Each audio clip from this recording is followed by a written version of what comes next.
Ma famille s'est moquée de moi, disant, son mari la quittera aussi. Je suis restée silencieuse pendant que mes proches me regardaient jusqu'à ce qu'il arrive dans une Rolls-Royce et annonce qui il était vraiment. Tout le monde est resté sidéré. Les rires résonnaient dans la salle de banquet, assez vifs pour me trancher la peau. Ma tante Béatrice se renversa sur sa chaise, souriant narquoisement comme si elle venait de raconter la blague la plus drôle de la soirée. Son mari la quittera aussi, dit-elle, sa voix assez forte pour que toutes les têtes à table se tournent vers moi. Le tintement des verres et le faible murmure de la conversation se sont tus. Mes cousins, les yeux brillants de cruauté, éclatèrent de rire moqueur. L'oncle Roger laissa échapper un petit rire sec, secouant la tête comme si mon existence n'était qu'une preuve d'échec. La chaleur me monta au cou, mais je ne bougeais pas. Je ne parlais pas. Mes doigts se crispèrent sur le bord de ma chaise, les ongles s'enfonçant dans le bois, manquant contre le poids de l'humiliation. Honnêtement, Nathalie, ricana Béatrice en faisant tourner son verre de vin comme si elle savourait ma douleur. Tu pensais vraiment qu'épouser quelqu'un d'apparence ordinaire, sans relation, sans argent, sans nom de famille, allait te sauver? Tu dois rêver. Les hommes comme ça ne restent pas. Tu finiras seul, comme ta mère. Un chœur de rire suivit, tel un orchestre cruel qui ne jouait que pour ma disgrâce. Je pinçai les lèvres, fixant la nappe à motif de rose fanée, refusant de leur donner la satisfaction de me voir m'effondrer. Ma cousine Sophie se pencha vers moi, son parfum si fort qu'il m'étouffait, et murmura, « Ne t'inquiète pas, Nat. Tu pourras venir faire le ménage chez moi quand il te quittera. Je te paierai, bien sûr. » Ces mots dégoulinaient d'une fausse sympathie, et les autres éclatèrent de rire à nouveau. Mon père, assis en bout de table, ne me défendit pas. Il sirota son cognac, son silence plus assourdissant que toutes leurs moqueries réunies. Ce silence me brûlait plus que leurs paroles. Je restais silencieuse, mon pouls martelant ma gorge, chaque seconde s'étirant comme une lame contre ma patience. Puis le bruit d'un moteur se fit entendre à l'extérieur. Pas n'importe quel moteur. Un grondement profond et doux qui fit tourner les têtes vers les hautes fenêtres. Mon oncle plissa les yeux, son sourire narquois s'estompant. Les phares d'une élégante Rolls-Royce noire traversèrent la soirée. Les rires faiblirent. Le voiturier accourut, ouvrant la portière avec un respect empressé. Et puis il sortit. Mon mari, Daniel. Ses chaussures vernies frappèrent le pavé avec un poids délibéré. Le costume sur mesure épousait sa carrure large. Son poignet, orné d'une montre discrète, capta la lumière. L'atmosphère dans la salle de banquet changea instantanément. Les mâchoires se décrochèrent. Les fourchettes se figèrent en l'air. Daniel ne regarda pas nerveusement autour de lui. Il n'entra pas en s'excusant d'être en retard. Il entra comme s'il possédait chaque brique de ce bâtiment, chaque souffle dans la pièce. Et quand ses yeux trouvèrent les miens, je sentis le poids du silence. « Bonsoir, dit-il, la voix calme mais autoritaire. Je suis désolé d'être en retard. La circulation était plus dense que prévu. » Personne ne rit. Personne n'osa. Il arriva à mes côtés, reculant doucement ma chaise. Sa main frôla la mienne, m'ancrant au milieu de ma tempête. Puis il se tourna vers les visages stupéfaits qui le fixaient. « J'ai entendu dire que certains d'entre vous avaient des opinions sur moi, dit-il froidement, balayant leurs expressions pâles. Mais avant que vous ne vous ridiculisiez davantage, laissez-moi me présenter correctement. » La salle devint silencieuse comme la mort. Les lèvres de Daniel s'incurvèrent en un très léger sourire. « Je suis Daniel Lefebvre, président-directeur général du groupe Lefebvre, la même famille Lefebvre avec qui vous essayez de faire des affaires depuis des années. » Le hoquet de surprise qui suivit aurait pu briser du verre. Je restais figé, ma poitrine se soulevant et s'abaissant alors que je regardais leur arrogance s'effondrer au ralenti. Les mêmes parents qui s'étaient moqués de moi quelques instants auparavant ressemblaient maintenant à des enfants pris en train de voler. Et Daniel n'avait pas fini. « Je n'ai pas l'habitude de me mettre en avant, dit-il en ajustant ses boutons de manchette, la voix aussi stable que la pierre. Mais je ne tolère pas le manque de respect envers ma femme. De la part de personne. » Ces derniers mots restèrent en suspens dans l'air, vifs et définitifs. Je relevai le menton, croisant enfin les yeux écarquillés de Béatrice. Pour la première fois de la soirée, elle n'avait aucune remarque intelligente à faire. Le silence n'avait jamais été aussi satisfaisant. Le silence dans la salle était épais après les mots de Daniel. Mon père tenta de se reprendre le premier, forçant un sourire crispé. « Daniel, nous ne voulions aucun mal. C'était juste de l'humour familial. Daniel le regarda fixement. Se moquer de ma femme n'est pas de l'humour.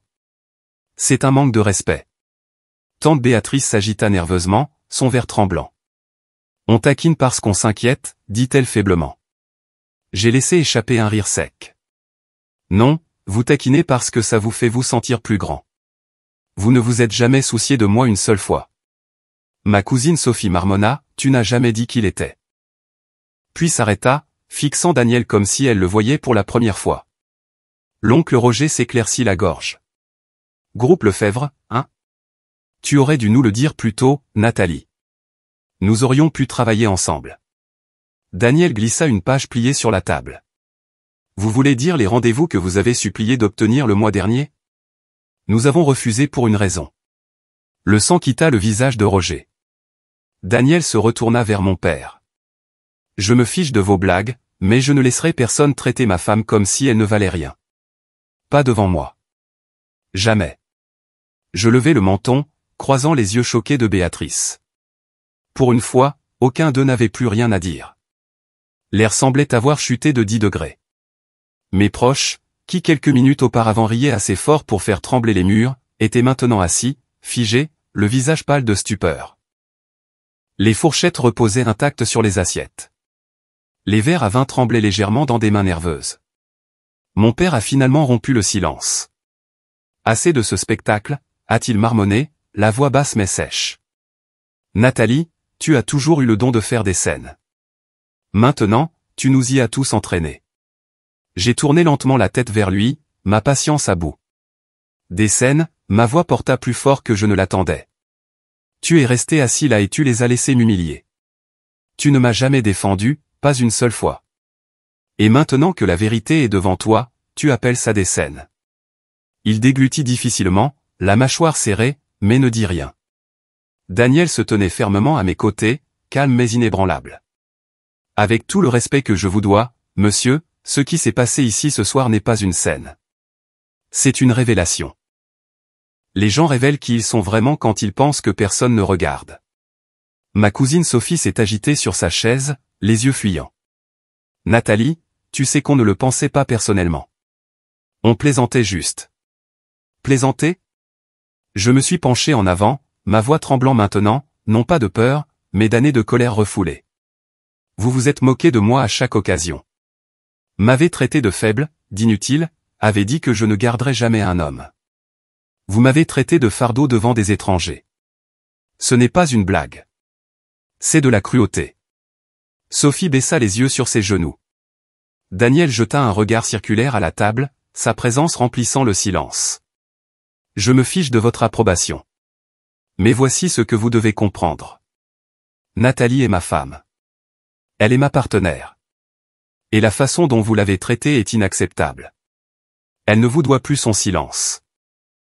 L'oncle Roger tenta un rire forcé, sa voix se brisant. D'accord, d'accord. Peut-être qu'on est allé trop loin.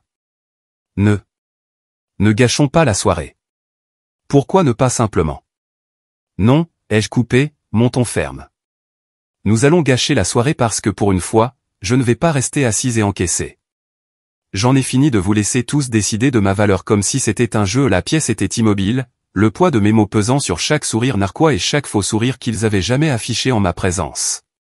Tante Béatrice a finalement posé son verre avec un bruit sec.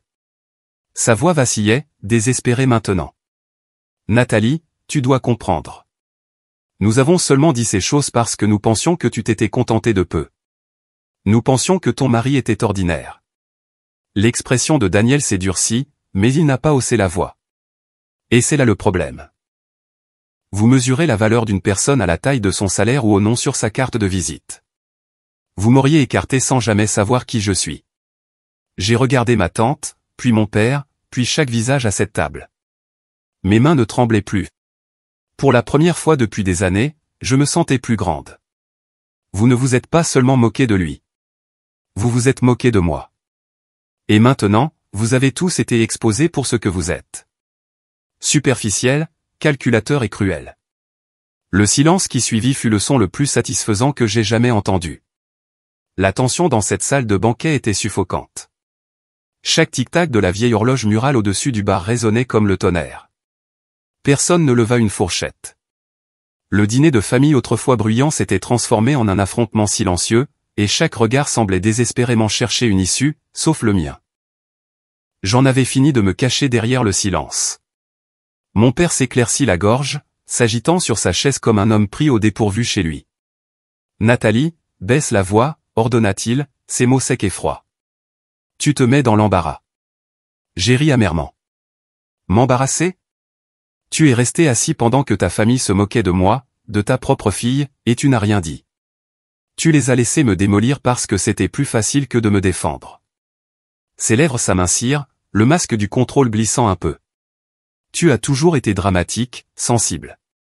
Tu prends tout trop au sérieux. » Il taquinait. « Tu ne peux pas t'attendre à ce que les gens marchent sur des œufs autour de toi. » La main de Daniel se posa légèrement sur le dos de ma chaise, stable, m'ancrant.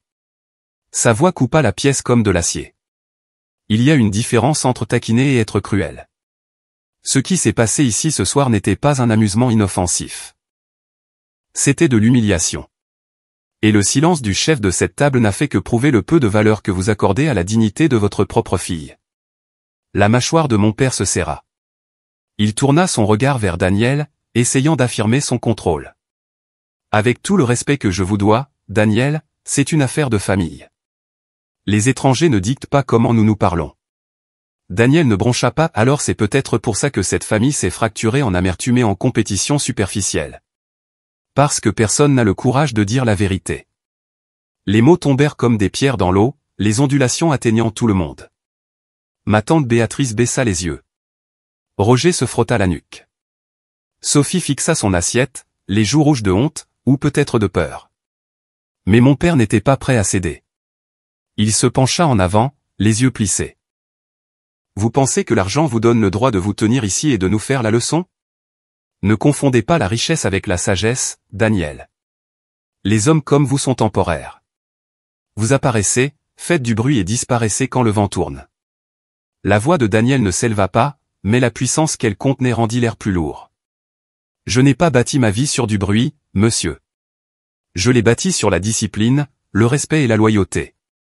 Et la loyauté est quelque chose que votre fille vous a donné en abondance, alors que vous n'avez rien retourné d'autre que le silence. » La pièce se figea, ma poitrine se serra.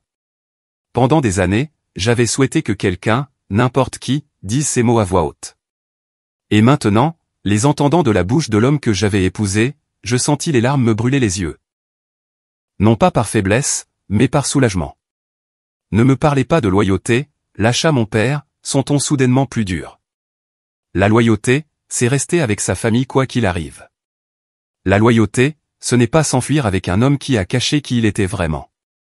Elle ne nous a même pas dit son nom correctement jusqu'à maintenant. Quelle sorte de loyauté est-ce là ? Ma voix s'éleva avant que Daniel ne puisse répondre. Tu n'as pas à me faire la leçon sur la loyauté, papa. Tu m'as appris depuis que je suis enfant que ma valeur dépendait de ce que je pouvais t'offrir, de ce que je pouvais rapporter, de mon utilité pour la réputation de cette famille. Je suis restée silencieuse parce que je pensais que c'était de la loyauté. J'ai enduré ton silence, ton mépris, leur moquerie parce que je pensais que c'était de l'amour. Mais l'amour ne ressemble pas à ça. Et la loyauté ne signifie pas me détruire juste pour préserver ta fierté. Le visage de Béatrice se tordit. Oh, écoutez-la. Elle se fait passer pour une victime. Nathalie, nous t'avons tout donné. Un toit sur la tête. Une place à cette table. Une place à table, les jeux coupés, ma voix s'élevant maintenant, refusant de reculer. Tu veux dire la place que tu ne m'as donnée que pour pouvoir rire quand je parlais ? La place que tu as utilisée pour me rappeler que je n'avais pas ma place. Ce n'était pas un cadeau. C'était une cage. Daniel s'avança maintenant, commandant l'espace comme un homme habitué aux salles de conseil remplies d'hommes qui le sous-estimaient. Il ne criait pas, mais son calme était plus déstabilisant que s'il avait hurlé. Je ne voulais pas faire ça ce soir, mais soyons clairs. Mon nom n'est pas seulement Daniel Lefebvre. C'est Daniel Lefebvre du groupe Lefebvre. Et pour ceux d'entre vous qui n'ont pas fait attention, notre entreprise détient des participations importantes dans des entreprises liées à cette famille. Vos magasins, vos bureaux, même vos fournisseurs. Le visage de Roger perdit toute couleur. Ce n'est pas possible. Les yeux de Daniel se fixèrent sur lui. Je ne bluffe pas. Chaque contrat que vous avez essayé de décrocher, chaque email que vous avez envoyé en suppliant pour des réunions, je les ai tous vus. Je suis resté silencieux par respect pour Nathalie. Mais ce respect prend fin lorsque vous traînez son nom dans la boue. Sophie murmura à voix basse, « Oh mon Dieu !» Mais personne n'osa bouger. Mon père se rassit, son visage illisible, mais ses jointures étaient blanches là où elles agrippaient les accoudoirs. « Alors c'est ça, ton grand moment ? Tu es venu ici pour nous humilier ?» Daniel secoua lentement la tête. « Non. Je suis venu ici parce que ma femme me l'a demandé. Elle croyait encore qu'il y avait une chance de réconciliation. Elle espérait que peut-être, sous toute cette arrogance, cette famille pourrait lui montrer le respect qu'elle mérite. Mais tout ce que j'ai vu ce soir, c'est de la cruauté déguisée en humour et du silence habillé en autorité. » Le poids de ces mots persista. Pour une fois, mes proches semblaient petits, dépouillés de leur pouvoir, de leur arrogance, de leur capacité à braquer les projecteurs sur moi. J'ai pris une profonde inspiration, me levant maintenant, ne me recroquevillant plus sur ma chaise. Vous vouliez me voir échouer. Vous me vouliez abandonner, brisé, rampant vers vous pour des miettes d'approbation. Mais ce soir, vous avez vu la vérité. Vous ne décidez plus de ma valeur. Plus jamais. Et vous n'utiliserez plus jamais mon silence comme votre bouclier. Les lumières du lustre se reflétaient dans la montre de Daniel alors qu'il étendait sa main vers moi. J'ai glissé la mienne dans la sienne, stable et sûre, et pour la première fois, le silence dans la pièce ressemblait à une victoire. Personne n'osa parler. Le tintement des couverts, les rires, le bourdonnement constant de supériorité qui remplissait autrefois chaque réunion de famille, tout avait disparu. La salle de banquet semblait maintenant vide, comme si les murs eux-mêmes avaient honte de ce dont ils venaient d'être témoins. Mon père se renversa finalement sur sa chaise, la voix basse, froide, mais tremblante. « Alors, et maintenant, Nathalie ? Tu te crois meilleure que nous tous ? Tu penses qu'épouser un homme riche te rend soudainement intouchable ? » J'ai soutenu son regard, les mains toujours jointes à celles de Daniel. « Non. Je pense que je suis enfin libre des chaînes que vous n'avez cessé de resserrer autour de moi. Je ne me mesure plus à vos standards. » Daniel s'avança, son ton calme mais tranchant. « Il ne s'agit pas d'argent. Il s'agit de respect. Quelque chose que cette famille a refusé à Nathalie pendant des années. Vous avez vu sa gentillesse comme de la faiblesse. Vous avez confondu sa patience avec de la naïveté. Mais vous avez sous-estimé la force qu'il faut pour endurer la cruauté tout en gardant sa dignité. » L'oncle Roger laissa échapper un rire forcé, essayant de reprendre un peu de contrôle. « Très bien, vous avez fait votre discours, mais les affaires sont les affaires. Vous ne nous couperez pas les ponts pour une petite dispute de famille. » Le regard de Daniel devint vif, sa voix précise. « Les affaires et l'intégrité ne sont pas séparées, et je ne donnerai jamais de pouvoir à des gens qui pensent qu'il est acceptable de rabaisser leur propre sang. Considérez ceci comme la fin des négociations. » La bouche de Roger s'ouvrit, puis se referma. Pour une fois, il n'avait plus rien à négocier. Les yeux de Sophie brillaient de regret. Elle murmura, « Nathalie, je suis désolé. » Mais les mots semblaient creux, bien trop tardifs. J'ai redressé les épaules, ma voix ferme, stable. « Vous n'avez pas le droit de me blesser pendant des années puis de lancer des excuses quand vous êtes acculé. Le respect ne se mendie pas. Il se mérite. Et vous avez perdu votre chance. » Le visage de tante Béatrice se tordit d'incrédulité. « Après tout ce que nous avons fait pour toi, tu t'en vas ?» J'ai souri, non pas amèrement, mais avec certitude. « Non. Je me lève enfin. » Daniel posa une main rassurante sur mon dos, puis regarda la table une dernière fois. Sa voix tomba, calme mais finale. « Nathalie n'a pas besoin de votre approbation. Elle n'en a jamais eu besoin. Elle a choisi la grâce quand vous lui avez donné la cruauté. Elle a choisi le silence quand elle aurait pu vous exposer. Mais cela se termine ce soir. À partir de maintenant, soit vous la respectez, soit vous perdez l'accès à nous deux, définitivement. » Les mots tombèrent comme un marteau de juge. Pas de discussion, pas de négociation, pas d'issue. La pièce s'effondra une fois de plus dans le silence. Mais cette fois, ce n'était pas le silence du contrôle. C'était le silence de la défaite. J'ai serré la main de Daniel, mon cœur plus léger qu'il ne l'avait été depuis des années. Pour la première fois de ma vie, je n'étais pas la fille silencieuse assise dans le coin, attendant leur approbation. J'étais la femme qui sortait de cette salle la tête haute, laissant leur moquerie derrière moi comme des cendres. Et alors que le voiturier amenait la Rolls-Royce étincelante devant les marches, ma famille regardait à travers les hautes fenêtres, stupéfaite, secouée et forcée de faire face à la vérité qu'ils avaient si ardemment tenté d'enterrer. Je n'ai pas regardé en arrière.